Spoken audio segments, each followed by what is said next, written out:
Still to my brother, what's happening? Hey, fantasy, in session. We talking touchdowns, receptions, interceptions. They got a ban the kicker. We need that correction. Swap them out. Well, it ain't stars and sits, but it's rules you can use. Look, as that came up, I thought the same thing. This is the wrong intro. It's fine.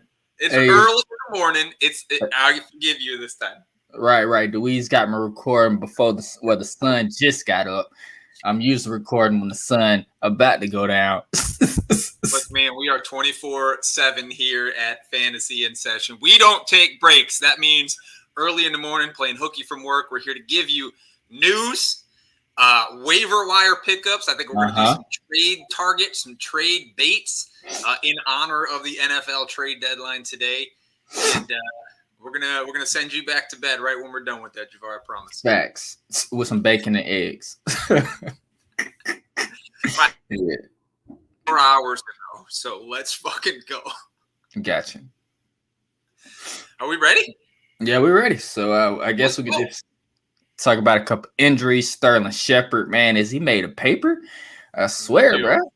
I have a half of page of notes on Sterling Shepard getting ready for this episode because I was all about Sterling Shepard on the waiver wire, and I just had to burn it all. Like, I spent the majority of my time researching Sterling Shepard numbers for you. It was going to be great. It was going to make me look real smart, and then I don't even know what he did, but he's gone. He's one of many that are gone. I think it's somebody's quad at the moment, unfortunately. Yeah, quad injury. Wow. So yeah, I mean, he's talented. One of Danny Dimes or Danny No Dimes' favorite targets, but it's just not working out, man. Can't throw the ball to him when he's on the sidelines. Hey, we will get to what to do about that a little bit later in the show when we do the waivers. Right now, let's just rip through a bunch of these injuries, right? The big one, Derrick Henry, always kind of seemed like a matter of time, right? Anybody that gets 35 touches, 40 touches a game, I don't care how big and stout you are as a human, you're going to go down. Foot injury, I think they said 6 to 10 weeks. Is that right? Something like that. And the doctors on Twitter say 10 is a lot more likely than 6. So likely out for your fantasy season. Maybe you get him back for championship week if you want to hold on to. I mean, obviously hold on to him in anything but a redraft league. But if I'm in a redraft league, there's a good chance that I'm just dropping somebody who's probably not going to play again instead of wasting a bench spot for him. Right. Yeah, that's unfortunate. That was some huge news, man. Derrick Henry. Wow. It's always been a matter of time, dude. He's a guy that I own in a lot of places, and I always thought every week, I'm like, should I offer him up as trade? Like, he can't do this forever. And I never did because you don't want to lose the 45 points he might score you. Right. And now I'm kicking myself in the ass for it. Jameis Winston torn his ACL, probably the best thing for that team. Jameis Winston going down. I think once Thomas came back, that had a little pop. They had no downfield threat, and that's Jameis's upside. That's his best weapon. So yeah, I'm not totally out on the kid. Yeah, I mean, we'll see. We'll see what happens. We're going to talk quarterback for that team a little later in the show as well. I should have said earlier, after Derrick Henry goes out, the team wastes no time at all in signing Adrian Peterson to the roster. We're going to talk about Adrian Peterson, and I'm going to get your take on whether Adrian Peterson is worth an ad or not at some point. T.Y. Hilton, another wide receiver that can't stay healthy, concussed. Out. He's on a contract here, right? So they're just going to let him go at the end of this season. I think he was about to retire last year, so this year he's probably going to retire. Might just be time to hang it up, buddy. I mean, for the sake of like future generations of Hiltons, like right. Yeah, stop playing football. The only trade that's gone down in the NFL that's of note right now is not offensive, super relevant for fantasy football, but it's worth talking about. Von Miller goes to the Los Angeles Rams for a couple of picks. I think 2 second-round picks or 2 second and a third. Second day picks, not even second-round picks. So a second and a third for a guy that used to be absolute beast. He's fallen off a little bit, but it looks like the Rams are trying to make a run. Wouldn't be surprised if we see another move from them today, maybe on the back end of that defense. But the Rams are legit. Matthew Stafford, man. Who knew? they're locked and loaded over there, man. I'm watching a few more games, man. That defense is. You already know the offense is crazy because we play fantasy, but that defense is crazy too, man. Yeah. So I'm a little excited. Falcons have nothing to cheer about now, so I could cheer for other teams. How about that news? Calvin Ridley misses the second game of the season for personal reasons, and then before halftime, I think, announced that he's stepping away from football. Not retiring. He may be back at some point. Do the beat writers, like, if you're in Atlanta or near Atlanta or following Atlanta closely, like, do you know more about this than the rest of us? This surprised all of us. We don't know nothing. I guess it was just kept in house.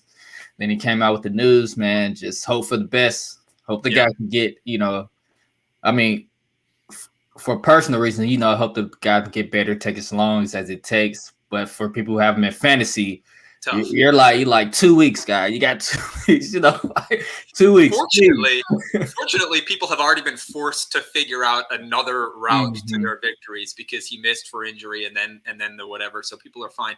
Yeah, who knows what it could be. I saw a lot of speculation right after it said that he was going to be out there. He was going to be arrested today. Like, that was just shots in the dark. But whatever it is, for the man, I hope he gets his shit right. CMC probably. What did Matt Rule say? May not play till after week 10 now. It just keeps on going and going. It started as a hamstring, didn't it? And now we're on the IR. We're going to stay on the IR for more than the minimum.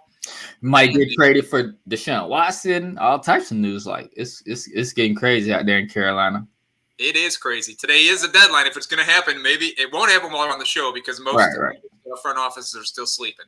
But it might happen today. Ron Rivera says Heineke is going to be the quarterback moving forward. I hate that move. Like, the Washington fans I know are just screaming for Rivera's head right now. I mean, yeah, but like, it's going to be hard to come up out the hole they done dug into. So I guess let the young player play and see what you got in him. There you go. Zach Wilson looks like he's recovering quickly. Elijah Mitchell got a rib injury. Like, again, we're going to talk about this guy in a little bit on the show. But Elijah Mitchell, who is a very talented player, we knew that before coming out of college, or some of us knew that before he came out of college. He seems like a guy that might not be able to stay healthy, which fits really nicely in that running back room in San Francisco. Like, he's a perfect fit for that team if he can't stay healthy. It's like Shanahan is like, you're a running back? You get hurt every 3 weeks? Sign. Bring him in. I want to give myself a challenge. We do have some 49ers that look like they might start practicing again today, coming off either the PUP or the IR. George Kittle's on that list, so people that have been waiting for George Kittle, I've been telling people for years, George Kittle's not worth your time, but for some reason, people still love to suck that man off. Jeff Wilson going to be on the show later, so we'll save that. Who else got hurt? There's so many freaking injuries. Let me just scroll through my list here. You got anything else? I think that's it for me. It sounds about right. Yep. Here's a bit of news. The New York Jets beat the Bengals and knocked me and my 3 buddies out of our survivor pool for thousands of dollars. What do you think of that? Wow. Yeah, that was a wild game. With the backup quarterback, I know Zach is at home or wherever he was watching sick. I mean, he's happy for the team, but he's like, come on, man. Another spoiler. We're going to be talking about fucking Mike White at some point on this show as well. Let's jump into that. Let's move on. Let's move off of the news. So many injuries, but this seems to happen every week for some reason this season. The last 2 seasons, like, maybe I'm misremembering, but it feels like there's a lot more injuries these days than there used to be. Yeah. We forgot about Kyla Murray. He's nursing a sprained ankle. He could be out like 1 or 2 weeks, so that's something to keep an eye on, and that's going to be unfortunate because Kyla Murray get hurt, and then a lot of quarterbacks who you probably had sitting on your bench are hurt, like Winston, Wilson. So the really shitty part for me about Kyler going down is they say maybe 2 weeks, right? So if he's gone for 2 weeks, he's got 1 week after that, and then the bye week. So it feels to me like a good chance that he's going to be out for the next 4 weeks because they're going to go ahead and rest him, unless the recovery goes really well. I have him in my home league. He's my quarterback. I pivoted really quickly. Thankfully, it was Thursday, so I didn't have to fight on the waiver wire to pick up a quarterback. I went and picked up Derek Carr, who's got some really nice matchups over the next 4 weeks. Him. So like there are some options out there. If you're in a super flex, not so much, but in a single quarterback league, like there are options available. Just check the matchups, and you'll be able to find.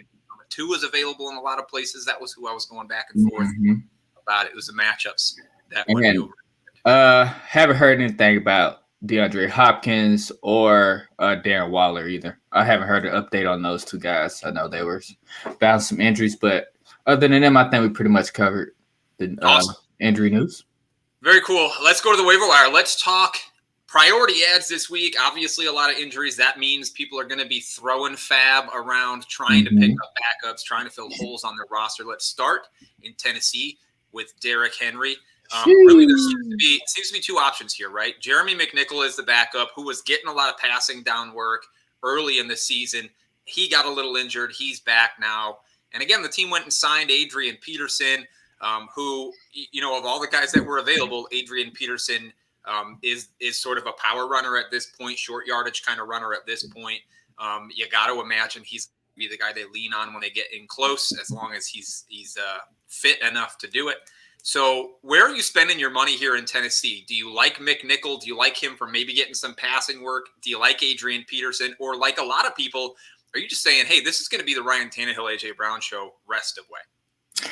I'm not also that they're just going to be like, hey, let's pass the ball when they haven't looked great passing the ball all year. And Julio is still kind of banged up. We don't know what he's doing. Like, they're not healthy in that department either. So I feel like it's going to be a mixture of both. They're going to get AP and there. They're not signing for nothing. They're going to get him the football. He's not going to get Derrick Henry touches, and he's not going to be as useful as Derrick Henry. But he may be a running back 3 or flex play that people would need each week. So that's where I'm at with it. Spend by, I guess, if you're really in a pinch, you can spend 30% of your fab, but 20% of your fab is fine. Yeah. It's going to be interesting to see what Vrabel and his staff out there, how quickly they can pivot and make a new game plan. I think they'll do just fine. And to me, it's going to be Mcnichols as the pickup here. And I don't expect Mcnichols to get a ton of work carrying the ball.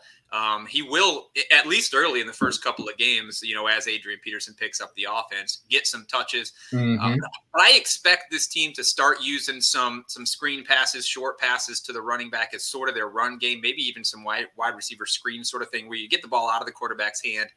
And it almost looks like a run, right? Like they can't obviously run it 45 times anymore. But I think they're going to find other ways to do that. And I like Mcnichol just because of the opportunity for the passing work.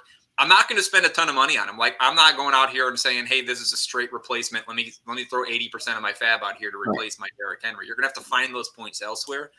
But I think it's worth throwing some money at. How about another running back injury? Miles Sanders on the IR. We know people expected maybe Kenneth Gainwell to come out here and do some work. They brought Jordan Howard up from the practice squad, so they were concerned about that. But it's Boston Scott all fucking day. 4 touchdowns for running backs in this game against Detroit. Gainwell didn't get a 1. Like, he didn't get a touch until the very end of the game. But Boston Scott seemed to be the RB1 often. Jordan Howard comes in and gets 2 touchdowns. If you're spending money on this backfield, where's it going and how much? I'm staying away. Even though Boston Scott did all that, he still only got 10 touches or 10 rushes at least. I don't remember if he got any targets in the passing game. So this rushing game is still limited. This was one outlier game where they got to the goal line and they decided to rush the football with the running back instead of Jalen Hurts. So obviously this team does not like Miles Sanders. Yeah, man, I wouldn't spend a lot of fab on it because I feel like next week it's going to be back to the Jalen Hurts show. They were up by so much on Detroit. Next week they're going to need Jalen Hurts. And the running game is not good. It's not going to get much fantasy work for you if you get Scott or Howard. So if anybody, I spend a little fab on Scott, but I wouldn't spend anything on Howard. Yeah, it's a really tricky situation, right? Because we know that offense is trash. We know Hurts is really bad at football. We know Nick Sirianni is an absolute idiot when it comes to game planning.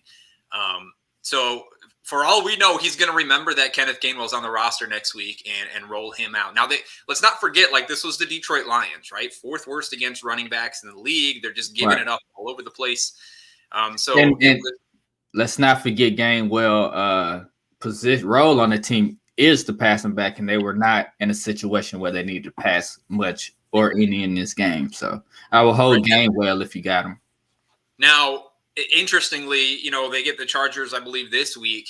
Another team that you can run against quite a lot. Now, game plan is probably going to be different. Game script is different. You're probably going to have to throw the ball just because you're going to be down if you're Philadelphia quite a lot. But you can run the ball against this team. So, like, maybe in a daily somewhere, I'm going to roll Boston Scott out there. If I'm really, really desperate because I have no running backs, I think Boston Scott might be a 1 week kind of guy. But I wouldn't be terribly surprised if, like you said, Gainwell is just out there more because of where the game's going, or even Jordan Howard steals some of that work. So don't spend everything. He's probably going to be the number 1 fab bid guy in your league this week, Boston Scott, because of the finish line, the 2 touchdowns. But I certainly wouldn't buy it. Instead, Javar, here's the running back that you should be going after. 66% owned. So you may not be able to get this kid. But we said his name before. It's Michael Carter, dude. Michael Carter on the New York Jets is an absolute fucking stud. Volume play as opposed to a guy like Boston Scott, right? Volume play as opposed to one of these Tennessee guys. It's all Michael Carter all the time. And look, he's running back 2 in the league since his bye week. The running back 1 this week. I don't know what people are still waiting for. 1/3 of the world out there has just leaving. Man, I saw, I made some videos this year in I might be 1 out of 5 or 1 out of 4. And Michael Carter is the guy who made me right out of everybody.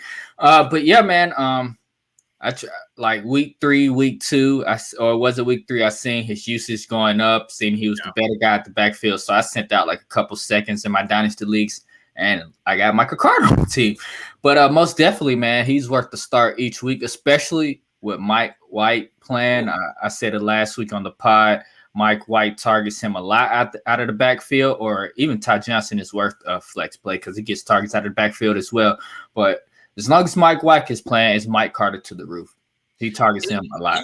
Was he the leading target getter on the team this week? I think. If not, he was second. In fact, I think he and Ty Johnson were in the top 4. Right. That was the first and second, I believe. Him and Ty Johnson.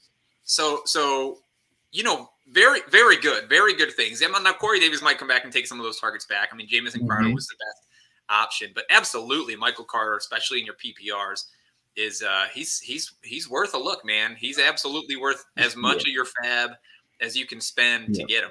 I'd your fab on him. If he's still out there, it's unbelievable. You're probably playing in fish leagues. Invite a shark. But if he's still out there, definitely spend all your fab. This is the top running back fab getter right here. Him should be. And then maybe Wilson from San Francisco, since everybody is banged up. Yeah, that's the next guy on our list here. Only 16% owned. Jeff Wilson, like I said in the news, he'll be coming back to practice this week. He may not play this coming week, but soon he will be back on the field. We've been waiting for him to come back on the field for a while. Elijah Mitchell seems to have, I guess he's going to Eli now, whatever his name is, seems to have locked up the work in that backfield, but we know the coaching staff really likes Jeff Wilson, and Mitchell seems to have a problem staying super healthy. So even if Mitchell's healthy, I think Wilson comes back and gets a good amount of snap share and gets a good amount of work. And provided Mitchell continues to get banged up, Wilson might end up being the guy on this team. Now, running backs in San Francisco aren't what they were last year or the year before, but absolutely I'd spend my money on Jeff Wilson. It is a little bit speculative, but I think it's a pretty safe bet. I would rather spend my money on Wilson than a guy like Boston Scott or Adrian Peterson this week, for sure. Boston Scott going to be Miles Sanders should be back in like 2 weeks, so Boston Scott's a short rental. AP, we don't know that situation. He's more, if you can get him on the team and stash him for not spending that much, that's cool. And Mcnichols until you see how this offense is going to operate. But Michael Carter and then Jeffrey Wilson is the guy. When we know, like you said, they love Jeffrey Wilson. And this is a backfield where Shanahan loved to split carries. So with Wilson coming up, and if Mitchell's healthy, I believe they're both split carries 50-50. And that Wilson is at least a flex play each week if that happens. So definitely get that guy. He can help you win down the stretch. I picked him up like week 3 or 4 in a lot of leagues and put him on the IR spot. Yeah. If you have an IR spot, like there's no reason not to. I don't think that's the norm quite yet in the league, although or in the world, but we're kind of going that way. With I COVID, love an IR spot, with COVID and all, like usually it wasn't an IR spot, but since last year with COVID, a lot of my leagues like, all right, the COVID thing happens, we're gonna give you at least one IR spot. Yep. All right, let's pivot over here. Let's go to wide receivers. Those are your running backs that you should go after. Javar did a nice job of prioritizing those for you guys. So go spend up, get you your Michael Carters. Let's talk wide receivers here. You have to start with Devante Parker, only 35% owned. Wow. Comes back from injury, stepped right into his role, right? He wasn't the leading target getter on the team. It was still Waddle, but I think he had 9 or 10 targets. Now, he and Waddle both are averaging 8.5 targets per game while they're on the field. Now, Parker tends to catch more of those targets and tends to get more yards on them. He's got a 1 catch and 15 more yards average than Waddle does just because he's a rookie. But I think Devante Parker is a spend a whole bunch of fab to get him on your roster as well on this team. 2 is better than people think he is for football and for fantasy football purposes. And it does look like Devante Parker is going to have a healthy share of the work coming off of Tua's arm. Man, I got to agree. I wasn't coming in this year. I wasn't a big Parker fan, really, because Fuller was there, but Fuller's been hurt. And like you said, he's showing a good report with Tua, and Tua's been driving the ball, looking good in that offense. So, yeah, I'm all for it. Parker should be played weekly, at least in your flex wide receiver 3 position every week. If Parker's out there, go get the guy. He will help you win, especially with the news of a lot of wide receivers going to be out for a while. All right, so here's a question then. Here's another wide receiver, 57% owned, so slightly more owned than Devante Parker. Another stud. He's a young guy. He's coming up. Who would you rather have out of these two? It's Devante Parker or Kadarius Toney, who people dropped him after he got hurt. We know Sterling Shepard is out of that team. Toney may well be the leading target getter moving forward. Which of these 2 guys would you prefer if you had to pick one to put over the other in your priority? And adding Evan Ingram might be traded, and Darius Slayton can't catch a cold. So also might be traded. Who knows? So you're definitely going Toney. His ceiling is much higher than Parker. He's going to be the only guy to get all the targets. He's the best guy on the field for the Giants at the moment as an offensive weapon until Barkley returns. So, yeah, definitely got to get that guy. But if you need a safe 10 to 12 points each week, it's safer to get Parker. But if you need somebody with a ceiling because you need a big boost to your team, you need to go get Kadarius Toney because he will score more points than Parker. But nevertheless, say both guys are good guys to get. It just depends on what your team needs. Kadarius will give you more points each week, but he also have a lower floor where Devante Parker has a safer floor, but he really won't boom. Yeah. He threw the ball this week, did Kadarius Toney. Interesting. I mean, he got 19 yards? 19 yards. Like that, yeah. I keep forgetting, like since the numbers changed, I'm thinking like all the rookies and the young guys are wearing like the 2s and 3s. So when I think he wear 89 or something. So when I seen 89, I was like, who is that? That's not like, oh, right. He's one of the guys. I can't stand this number change. Maybe it's because I'm an old crotchety man, but like I can't fucking stand it when a running back is wearing a safety's number or a kicker's number. Like, get off my screen. It's just sometimes you don't know what position they play. Like when you see a linebacker wearing 7 or 6, you're like, wait, is that a corner? Is that a corner blitz or that's the linebacker? Yeah. It sucks for the quarterback though. The quarterback used to be like, okay, 56. I know who's playing where, but now the numbers change. He's like 7. So yeah, it gotta suck for quarterbacks for sure. It's not great. It's not great. Yeah, I like your Toney take here. I might lean toward Toney as well. Let's not forget though, like Devante Booker was a leading target getter on this team yesterday. So when Barkley comes back, or even before Barkley comes back, obviously the quarterback and the coaching staff feel comfortable throwing it to that running back.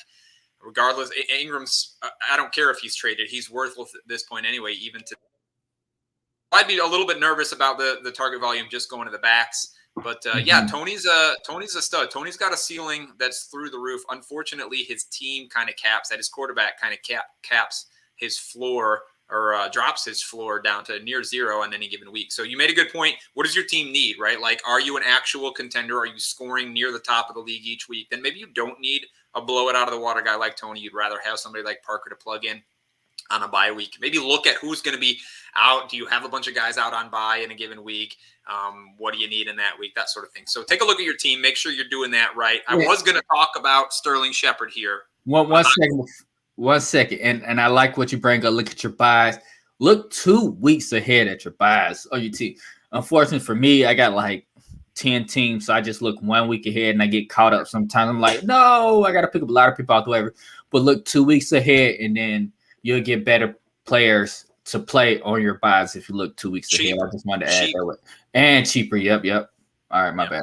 If you're trying to get them when everybody else is trying to get them, then you're late to the fucking party, right? Right. Absolutely. I don't have any other wide receivers on my list. Did you have any before we move on to the other 2 positions that we have to talk about today? With Calvin Ridley, I was hoping you could pivot to Russell Gage, but he pulled a donut like no Calvin Ridley, no problem. I got excited. I got excited rolling Russell Gage out there. Right. Yeah. So Corey Davis may be back. If he's not back, you might be able to play Elijah Moore and James Crowder a little bit more because they looked good without the Corey Davis out there on Thursday. So that's something to pay attention to. But that's really all right. Let's talk quarterbacks because there are quarterbacks here. Mikey White's got to be on your list. 400 yards and 3 touchdowns. The best performance against that Cincinnati defense all season. Better than Aaron Rodgers. Better than Jamal, whatever his name is, Lamar Jackson. It's early. Better than Lamar Jackson. Yes, he threw 2 interceptions. I'm not worried about that because if you're going to go 403 touchdowns every week, you can throw 2 interceptions and still score really well in fantasy. He made guys like Elijah Moore, Jamison Crowder look really good. He made the running backs look really good on this team. Like you said, Corey Davis coming back next week. Like, he's already been given the starting nod. It is a Thursday game this week. He's already been given the starting nod this Thursday, maybe even a week after that, depending on how long it takes your boy to get back. So, like, if you are the Kyler owner, if you're the Brady owner who's got to buy this week, Russ, who's been struggling and might come back, might not come back, like, he might be a really good fill-in option for you. If you're in a super flex, he might be even available even after he had the start. Do you like Mike White as a spend? No, I don't mind him. Out of all the quarterbacks that you can get out there from Jameson Winston going down to, he's probably the best person out there. So with the easier matchup next week than he had the previous week, I would definitely go out there and spend some fab on him. And wouldn't mind putting him out there in my quarterback 2 spot. I would just temper expectation, not expect what he did Sunday, but at least expect 16 to 15 points. This happens sometimes, right? Like a guy will come in, nothing at all to lose, right? Absolutely no expectations, and then go off. Then the week after, when expectations all of a sudden rise because of that performance, all of a sudden you have something to lose. Like, maybe this could be my job if I don't fuck it up. Yeah. Sometimes they fuck it up. Like, it would not surprise me if this guy goes out and goes 150 yards, a touchdown, and 4 picks next week. Something stupid, right? Like, it won't blow me away if that happens. See what happened? He checked ESPN. He was like, I'm owned in like only 5% of leagues. I have nothing to lose. Now he's going to come out this week. I'm owned in like 80% of leagues, and I'm starting. I have a lot to lose. I can't let the people down. He's not worried about organization. There's too much pressure, man. Too much pressure. You could pivot. There's another quarterback option. We just said it. Jameis Winston is out. How about Taysom Hill? Now, he's missed the last couple games in the concussion protocol for the last couple of weeks. He's got to be back eventually. I can't imagine anybody really thinks it's Trevor Siemian going to be the starting quarterback on this team moving forward. I know they won their game, but Trevor Siemian's a trash quarterback. Like, I might be willing to spend up on Taysom Hill, expecting him to get in. He has experience as the starter on this team with this coach. Do you like a Taysom Hill as a speculative ad, hoping he comes back from injury this week? Shit, for quarterback position, I love Taysom Hill. I would get Taysom Hill over Mike White. He produced decent quarterback 2 numbers when started. Unfortunately, for the whole offense around him, it downgrades everybody. Nobody did. It was like a Jalen Hurts situation where only the quarterback ate. So, unfortunately for the team, even Kamara, it's going to be a downgrade a bit. But I love Taysom Hill. We've seen him last year. He had a safe floor, and he can also have boom weeks. So, this is definitely the number one quarterback to get. And you know what? Let's not forget. Like there was this big storyline about Kamara. Like he's going to struggle every week. But near the end of the season last year, he started to find Kamara again. They started to use him again, and he actually started to thrive on the Taysom Hill offense. So I wouldn't be super nervous about him like the other positions, maybe the wide receivers, maybe. But I'd feel really confident with Kamara, even if he's out there. However, if you're Kamara owner in the league, well, listen, you can chirp in his ear about how Taysom Hill doesn't use the back, and maybe get a piece of Kamara in a trade. I mean, it'd be real expensive. I doubt it, but yeah, I doubt it. Two tight ends I want to name here for you. You tell me which of these two guys you're spending up on. I think I know the answer. About tight ends. There's one of them more fun. Here's one. Dawson Knox is only 60% owned in leagues right now. He's the tight end 3 before he got hurt. Even missing 2 games, he's still the tight end 9. He's still a top 10 tight end in the league. Josh Allen has fallen in love with Dawson Knox on this team. Somebody that should be owned in 100% of leagues. And he is a guy that absolutely can finish a top 5 tight end on the league. If he's available, go get him. On the other side, young guy, brand new to the league, getting an opportunity with a quarterback that does love the tight end. How about Pat Freiermuth, only 10% owned in Pittsburgh, 11 catches on 14 targets over the last 2 games, 100 yards and a touchdown. Like he's starting to come on. He's the guy that seems to be benefiting from Juju Smith-Schuster's absence, and he's not coming back. So maybe Freiermuth is somebody you go get if Knox is not available for you. Do you like spending fab on a tight end, or you just kind of take the dregs of what's left over? If it's going to be a top 12 guy each week, yeah, I don't mind spending fab on him. And that situation there is kind of tricky between the two. Knox, his numbers are so high because he scored in every game, but he was only getting 3 or 4 targets. So that's something that worries me. If he doesn't score and he only getting those 3 or 4 targets, he has a really low floor. Where as far as Pat, the last 2 games, he's getting around 7 targets. We all know Big Ben loves the tight end position. He's getting targeted in the end zone.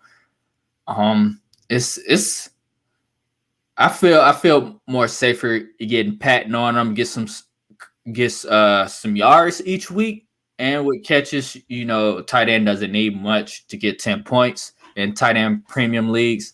As far as Knox, it's not that I don't want him. I'm still going to get this guy, but I'm just worried he's not going to be able to score each week. Ever since he's been out, Diggs done scored in back-to-back weeks. Maybe he's finding his role back up with Diggs.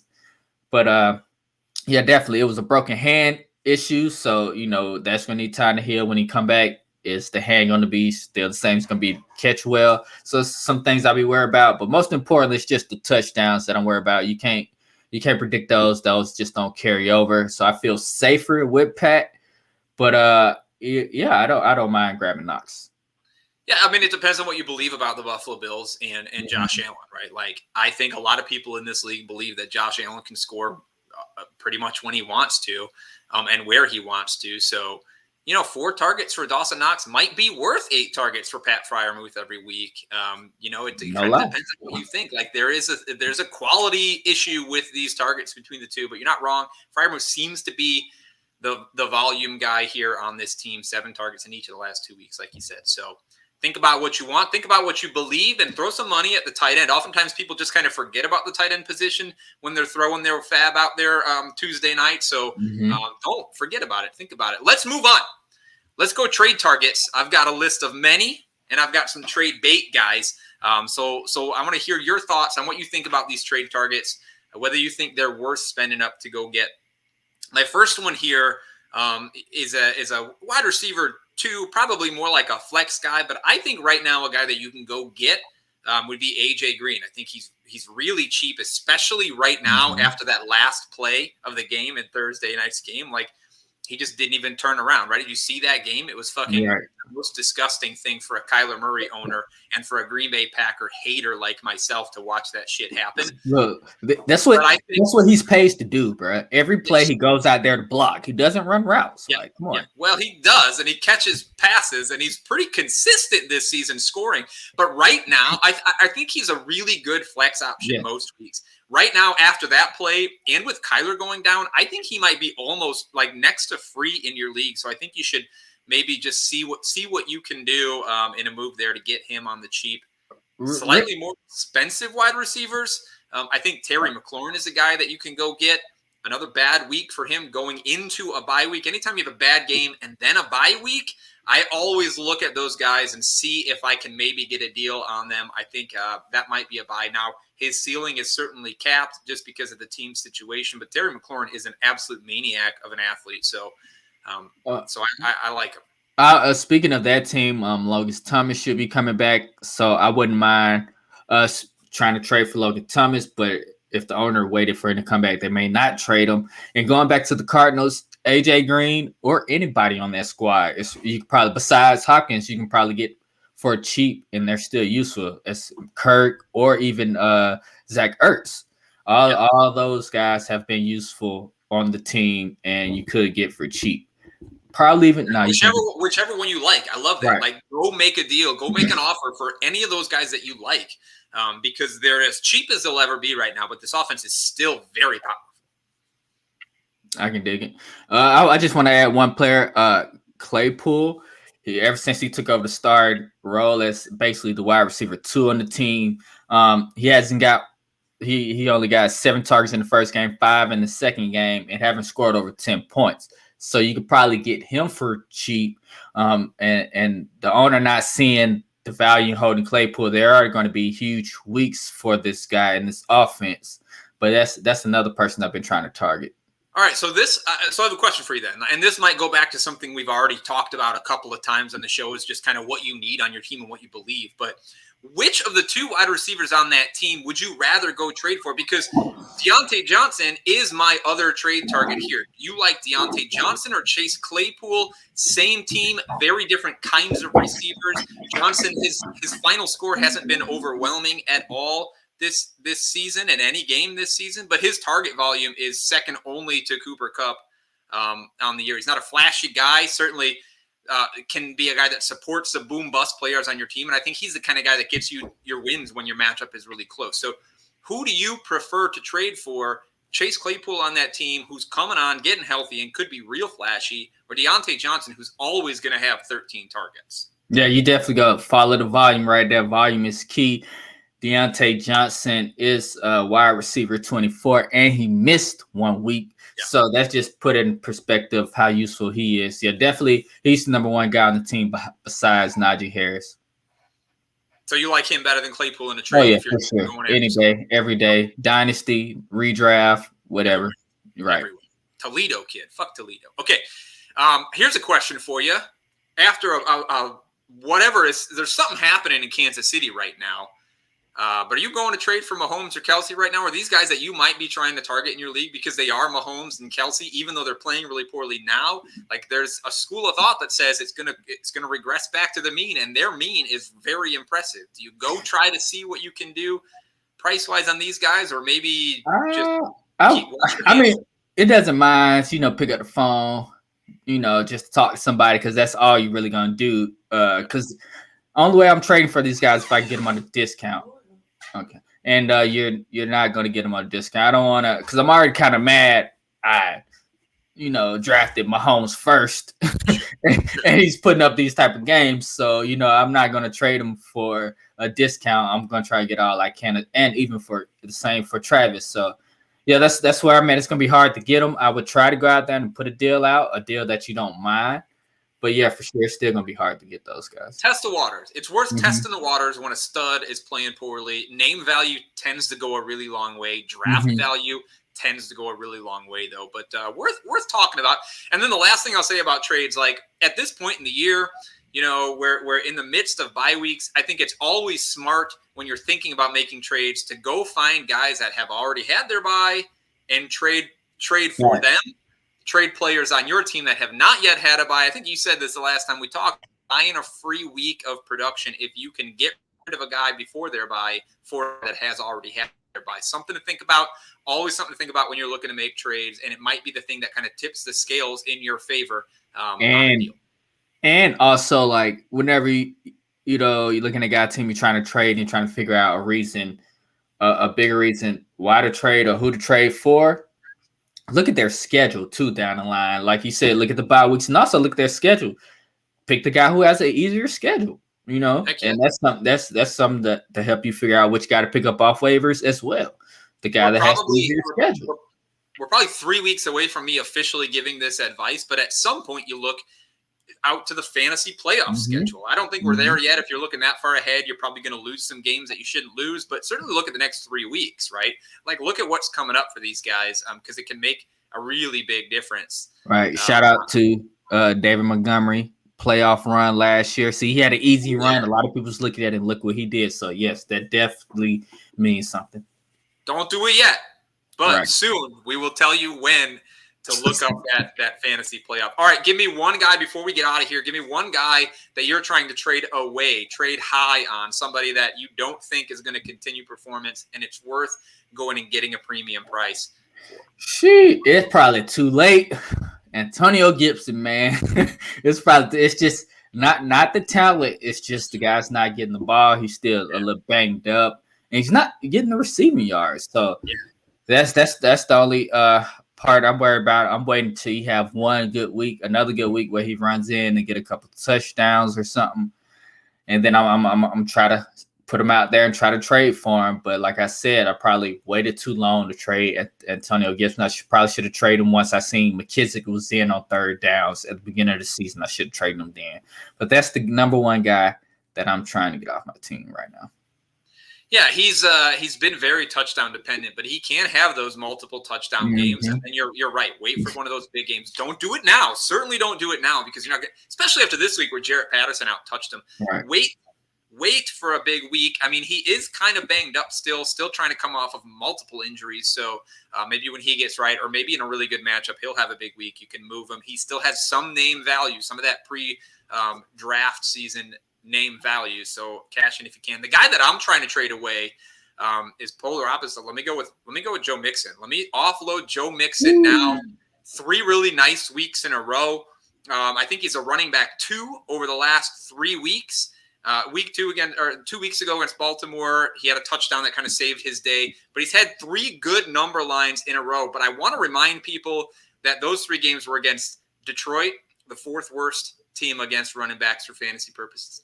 Baltimore, which is the 8th worst team against running backs, and the Jets, which is the worst team against running backs in the league. Like, it does not get better as a 3-game stretch for a running back than what Mixon has just seen. And he's been blown. Move him now.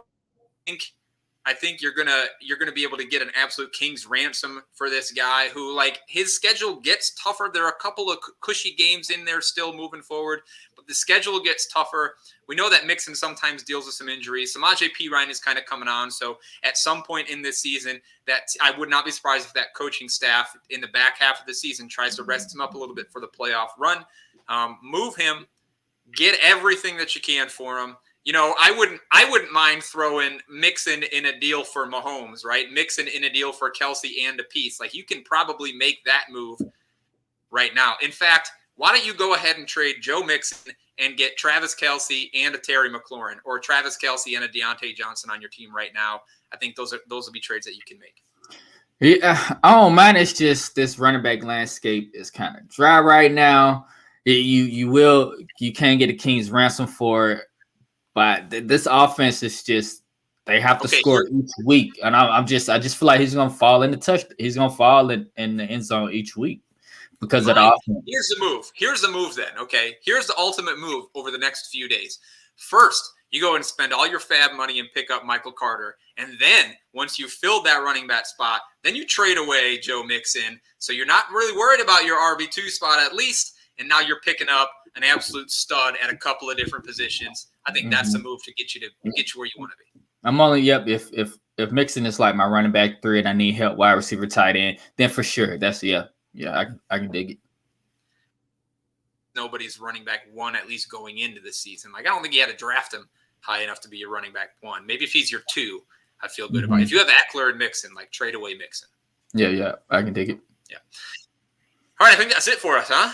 Whoa, that was a good one. It was a pretty long show. We had a lot of information to go over. Hope this is news you can use. Go out there, man, and win week 9. We're close to the playoffs. It's getting close. You either got the team where you know you're in the playoffs, or you're fighting, or you're at the bottom and you got a chance to run a couple wins up to get that 6th spot. You know, I used to play 12-man leagues, so yeah. Hey, let me ask you this question before we get out of here. Let me just ask you this one. So I'm in a redraft league. My home league's a redraft league. Straight redraft. I think we have 2 keepers. Okay. Mm-hmm. We have a guy in our league this week who came out and said, "Hey, I'm in 10th place or whatever out of the 12. It's not going well. Come on over, and everybody on my team's for sale. I just want your picks next year." I know in Dynasty that's a thing, and it's an important piece of that because you have to rebuild some years. But in redraft, where you're only keeping a couple of teams, like, what do you think about that? Is that something that should be allowed? Somebody just completely sells their roster to beef up the middle of the pack teams, or somebody can buy themselves a championship in a redraft league, or is that out of bounds? So what is this, a redraft keeper league where you can trade picks? Yeah. So, I mean, it seems like it's in the realm. It seems like it's similar to Dynasty. He's trading his picks, trying to get higher picks for next year and get a better team. So it seems like he's a little shady, but I don't know if it's over the line shady. I mean, as long as he's doing something to get some value next year and there's reasons behind it, and it's not, you know, he's not trying to help out his buddy. His buddy ain't sending him $50 on the table, some. Then yeah, because he's trading away some value to get value back. You know, it's not like he's trading, you know, Joe Mixon for Chuba Herbert or something. Then I'd be worried. I'll tell you the 2 trades he's made so far. He traded Jonathan Taylor for a 3rd-round pick next year, and he traded Joe Mixon for a 3rd-round pick next year, both of them. It's redraft now. There are some keepers, but it's redraft, so a 3rd-round pick is still pretty valuable. Ooh, yeah, that's like Mike Evans and Terry McLaurin around. Yeah, that's smart, y'all. Oh my, that. Especially if you had some injuries and it's just not working out. Look, especially if you had Pat Mahomes and all you needed was 20 points to win last night, and he came up a lot of short. So I'm number 2. This is pissing me off because the guys that are beneath me are coming for me now, and I don't like that. But I think you're probably right. I think it's probably okay as long as they're fair trades. All right. Well, we're done, man. Good show. You need to go back to bed. I need to finish my coffee and get back to work. My boss is over here slacking the shit out of me. So it's time to roll. All right. Thanks everybody for watching. Check back in next week. Every week, you know, we coming with some news you can use and waiver wire pick up. Until then, peace. Yeah, fantasy.